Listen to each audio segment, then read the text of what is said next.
Tuhan, saya ingin berbicara tentang Yesus Kristus telah memerdekakan kita dalam rangka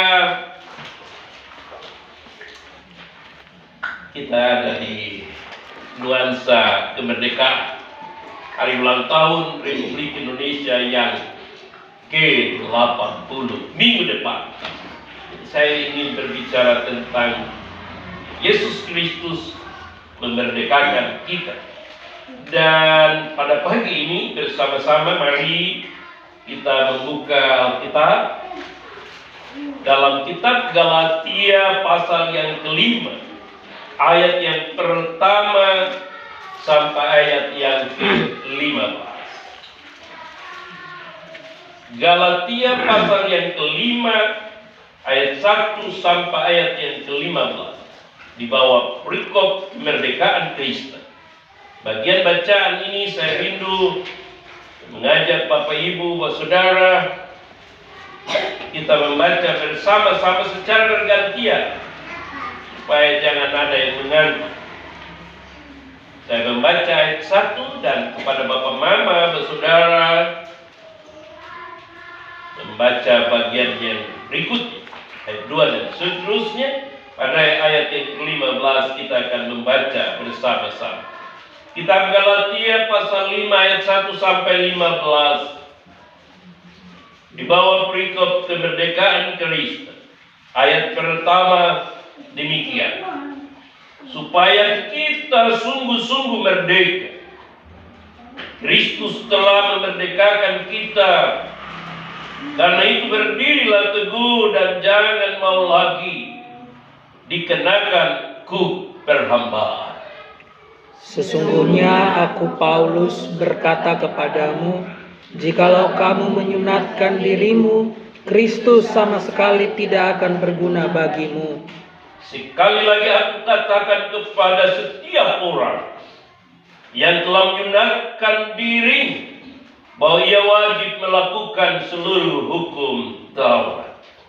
Kamu lepas dari Kristus, jikalau kamu mengharapkan kebenaran oleh hukum Taurat, kamu hidup di luar kasih karunia. Sebab oleh roh dan karena iman, kita menantikan kebenaran yang kita harapkan.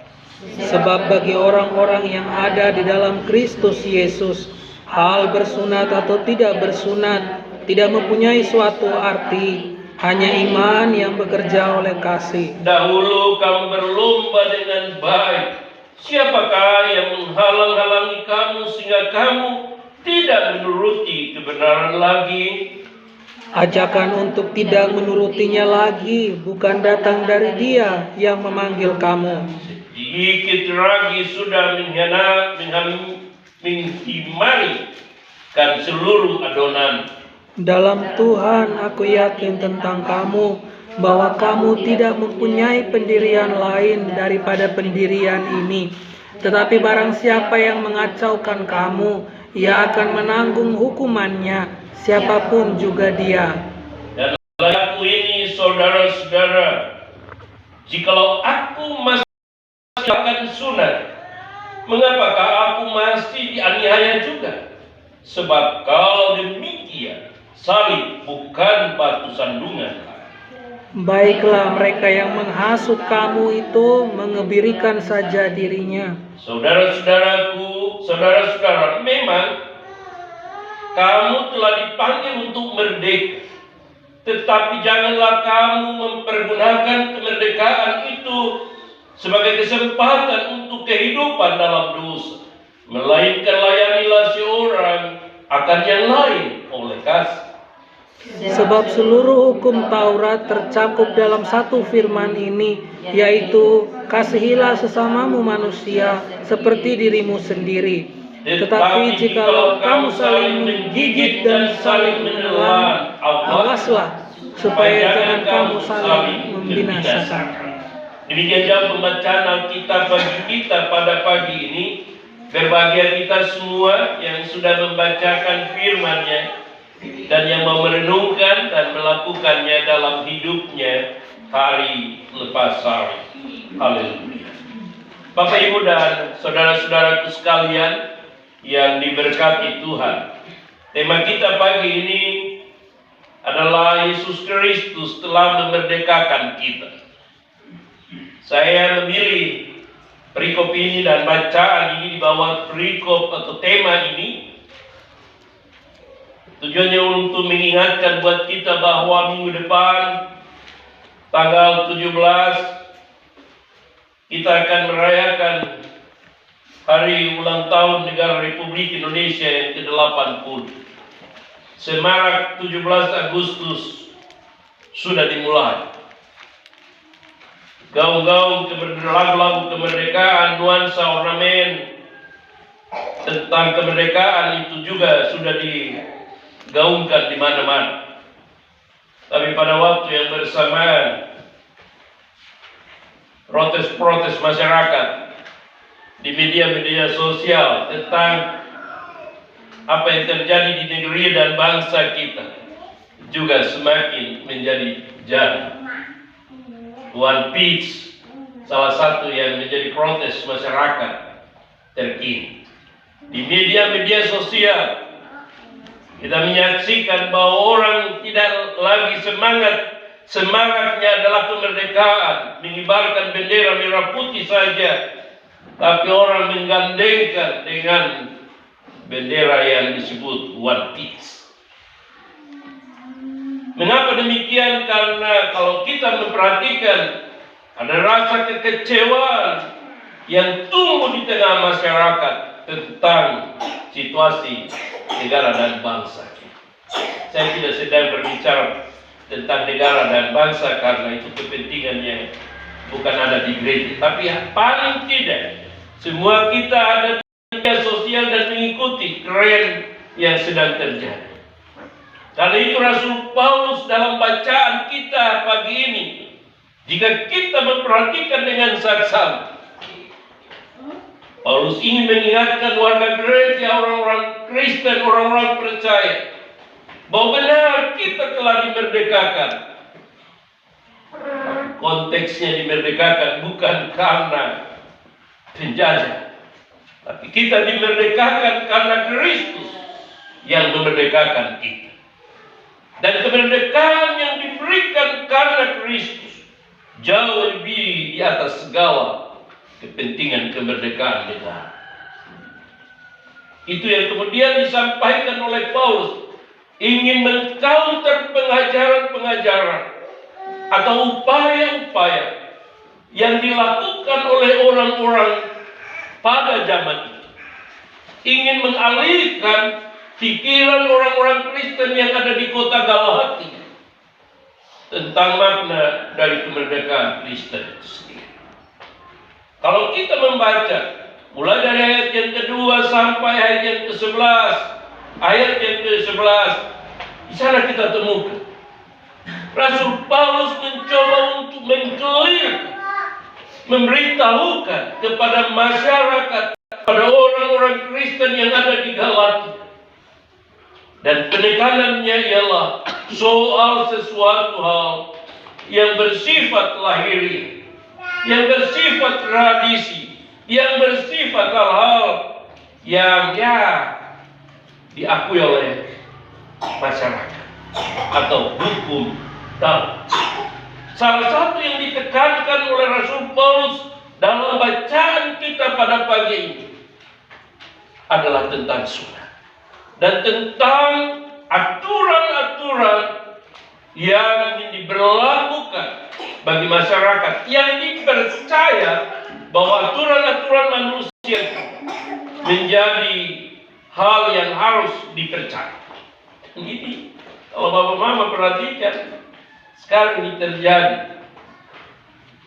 Beberapa minggu ini kita dengar yang punya uang di bank, di rekening, kalau tidak ada transaksi dalam beberapa bulan mau disita oleh negara. Maka saya pikir-pikir Bapak Mama, ini kembali berpikir ke ala zaman dahulu. Saya masih kecil itu saya tahu memang orang tua tidak punya banyak duit, tapi simpan uang di mana? Di bawah tanah, atau ya di bawah tempat tidur. Ini kembali ke zaman bahola, begitu ya. Orang takut. Yang paling ekstrim Kementerian ATR, BPN bilang gini, tanah masyarakat tidak punya tanah. Yang punya tanah dalam negara, dan negara memberi hak status atas tanah. Jadi kalau punya tanah dan tidak dikelola, siap-siap mau diambil. Saya pikir-pikir bahaya, ngeri. Orang berpikir soal hal-hal yang bersifat tradisi, kebiasaan, lalu dipaksa, termasuk pajak. Saya termasuk orang yang sedih. Saya berdoa, Tuhan tolong negara Republik supaya diselamatkan oleh Tuhan. Karena apa?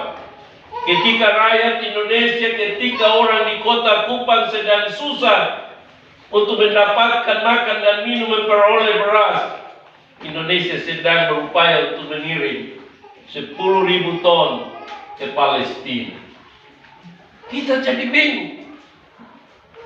Artinya saya mau sampaikan bahwa sebentar lagi, minggu depan kita akan memperingati hari kemerdekaan Republik Indonesia yang ke-80. Tapi boleh jujur, sesungguhnya kita belum benar-benar merdeka. Amin kok. Semaraknya memang kita rasakan, tapi kondisi-kondisi yang di masyarakat ternyata tidak semudah yang kita bayangkan.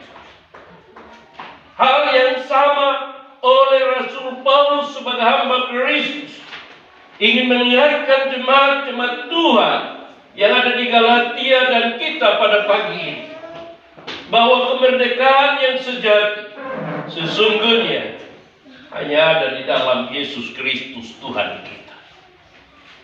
Karena itu Rasul Paulus dalam nasihat yang ia sampaikan, dalam tulisan yang telah kita bacakannya pada pagi ini, paling tidak saya menemukan ada 3 pesan. Bagaimana supaya kita sungguh-sungguh merdeka dalam menjalani kehidupan kita di tengah-tengah dunia dan di tengah masyarakat. Berdasarkan ayat-ayat yang kita bacakan pagi, saya mencatat ada 3 hal yang patut kita renungkan bersama pagi. Apabila kita ingin mengalami kemerdekaan yang sesungguhnya dalam diri kita dan dalam kehidupan kita tiap-tiap hari. Yang pertama, bagaimana supaya kita, saya, Bapak, Mama, Bapak, Saudara, sungguh-sungguh mengalami kemerdekaan dalam kehidupan ini. Ayat yang pertama, itu berdirilah teguh katanya, dan jangan mau lagi dikenakan perhambaan. Dalam ayatnya yang pertama dikatakan demikian, supaya kita, saya, Bapak, Mama, Bapak, Saudara, sungguh-sungguh merdeka. Kristus telah memerdekakan kita. Karena itu berdirilah teguh, jangan mau lagi dikenakan perhambaan. Kristus telah memerdekakan kita. Karena itu sikap kita sekarang adalah berdirilah teguh, jangan takutnya oleh karena berbagai-bagai tantangan, upaya yang kadang-kadang karena iri, karena adu domba, karena berbagai hal menyebabkan kita ada dalam penderitaan dan kesukaran. Paulus punya kepentingan menasihati jemaat yang ada di Galatia ini. Tujuannya adalah supaya jangan terpengaruh oleh karena ajaran-ajaran yang mempertentangkan antara budaya, kebiasaan dengan iman. Yang dibicarakan oleh Paulus dalam bagian ini sebagai contoh tentang sunnah.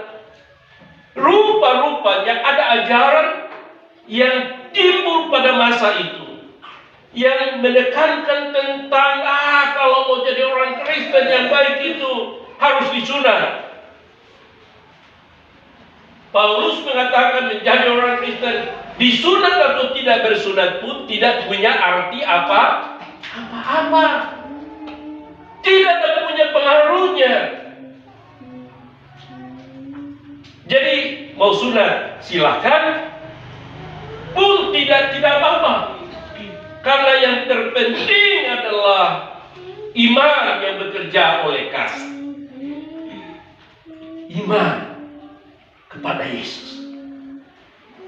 Kita mengimani bahwa kemerdekaan yang sesungguhnya, kemerdekaan sejati, bukan karena kita merdeka dari penjajah, tapi kita dimerdekakan, diberi kemenangan karena Kristus Yesus.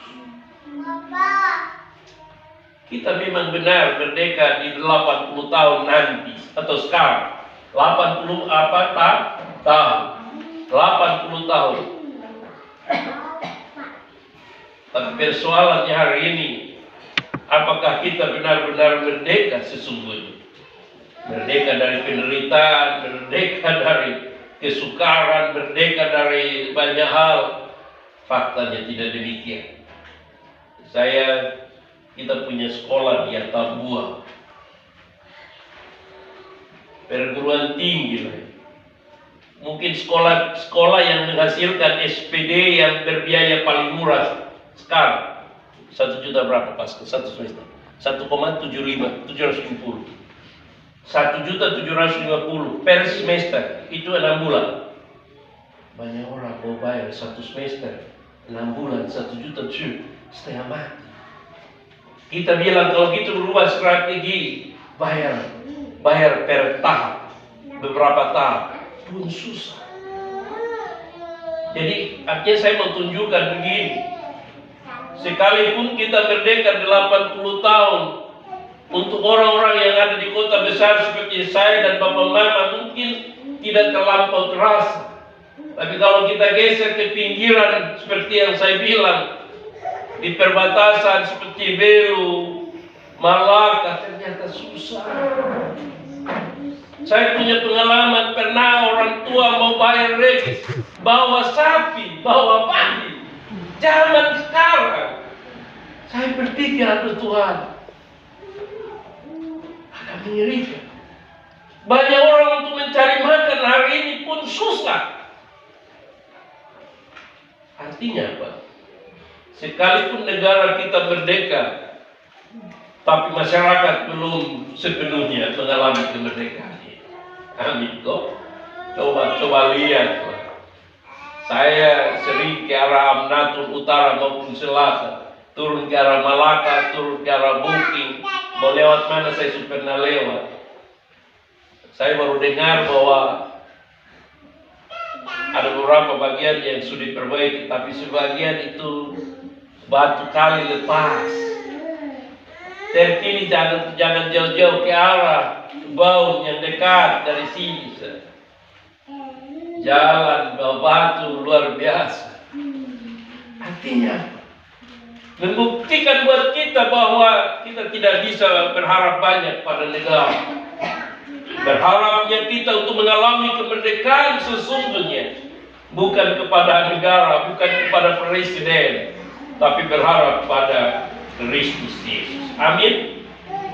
Terus terang saya orang yang termasuk kecewa karena saya memilih Pak Prabowo Gibran, Pak Jiko.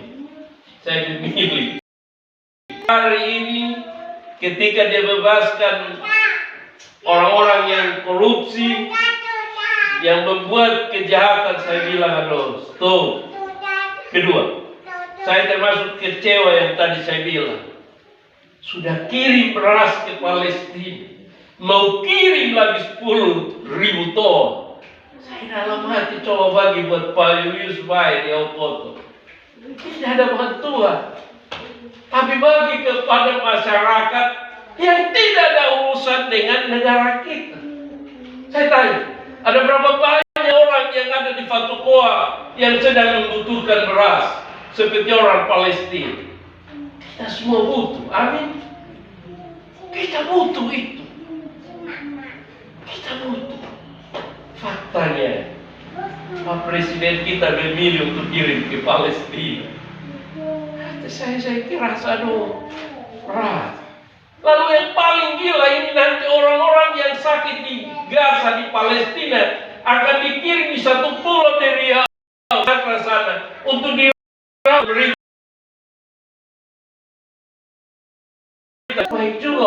Palestina. Sementara Pak Julius harus rutin bayar BPJS. Itu pun kelas 3. Supaya kalau besok lusa saya sakit, bisa diobati.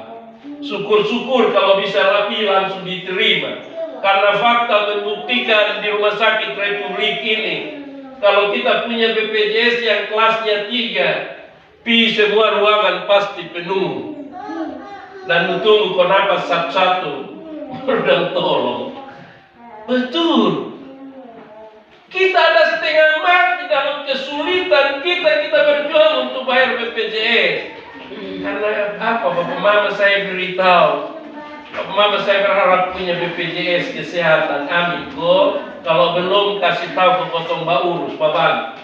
Karena kalau sakit hari ini di rumah sakit kalau tidak punya BPJS, jangan harap mau dilayani. Nanti repot. Nanti repot. Karena itu saya memotivasi.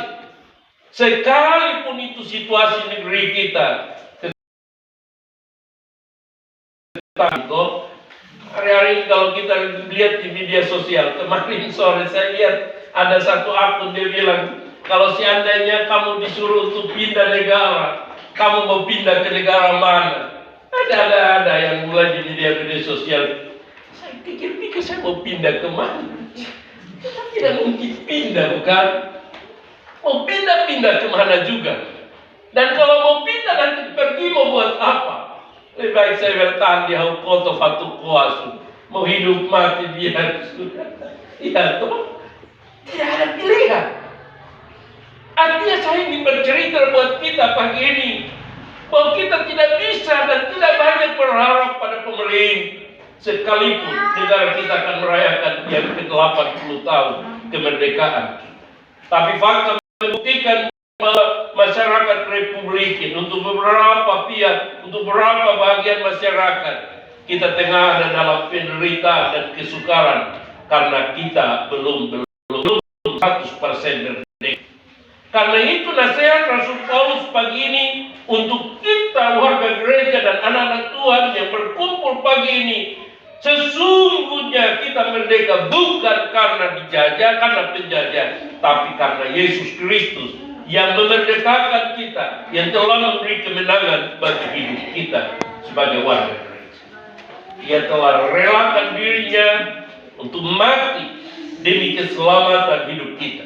Maka benar yang disampaikan oleh Yesus dalam Yohanes 10 ayat yang ke-10 bagian B dia bilang ini, aku datang supaya mereka mempunyai hidup dan mempunyainya dalam segala kelimpahan.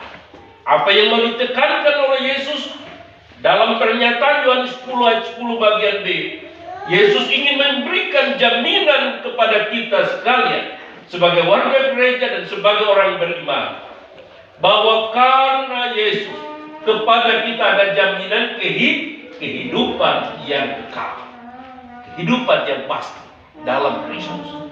Tapi yang kedua yang Yesus ingin sampaikan buat kita adalah, aku datang supaya mereka mempunyainya dalam segala kelimpahan. Bicara tentang apakah? Tentang kesuksesan, keberhasilan, tentang apa lagi? Tentang berkat. Jadi kita masih punya harapan. Sekalipun negara yang tadi saya sampaikan tadi tidak memberikan nilai yang pada akhirnya memerdekakan kita dari penderitaan kita, kesukaran kita, kesusahan kita, tapi percaya bahwa karena iman kita kepada Yesus Kristus, karena percaya kita kepada Yesus Kristus yang telah memerdekakan kita, Ia juga Tuhan yang memberikan janjinya dalam Yohanes 10 ayat 10b. Aku datang supaya mereka, siapakah mereka? Saya dan Bapak Mama Saudara, mempunyai hidup dan mempunyainya dalam segala kelimpahan. Saya percaya. Betul. Yohanes 3:16 bilang, setiap orang yang percaya kepadanya tidak binasa, melainkan beroleh apa? Hidup yang kekal. Tidak perlu kita berdebat. Makanya saya mau bilang ke Bapak Mama, tak usah memperdebatkan agama orang, tak usah membicarakan keyakinan orang, tak usah membicarakan orang bilang tempat ibadah orang. Tidak penting. Yang terpenting adalah pastikan masing-masing dalam diri. Setiap orang yang percaya kepada Yesus memperoleh hidup yang kekal. Amin. Ya, karena kita sibuk mengomentari orang tentang tata ibadah, tapi kita lupa untuk mempersiapkan diri kita untuk sungguh-sungguh percaya pada Yesus Kristus Tuhan. Ya toh? Sekarang kita lihat di media orang beribut agama. Sekarang di sini antara apa ya? Yang Romo satu, yang pendeta saling-saling. Stop. Bagi saya tidak terlalu penting. Mengapa? Tidak mau tanya. Orang-orang yang berdebat ini saya mau tanya. Ada yang pernah sampai ke surga? Ada yang pernah? Tidak juga. Dia berdebat di dunia. Artinya berdebat karena ilmu pengetahuan. Dia punya kemampuan untuk berdebat, punya pengetahuan untuk bercerita, dia ceritakan.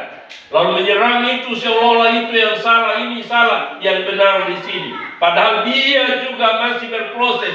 Orang bilang masih ada dalam siaran di dunia. Belum tentu juga, bukan?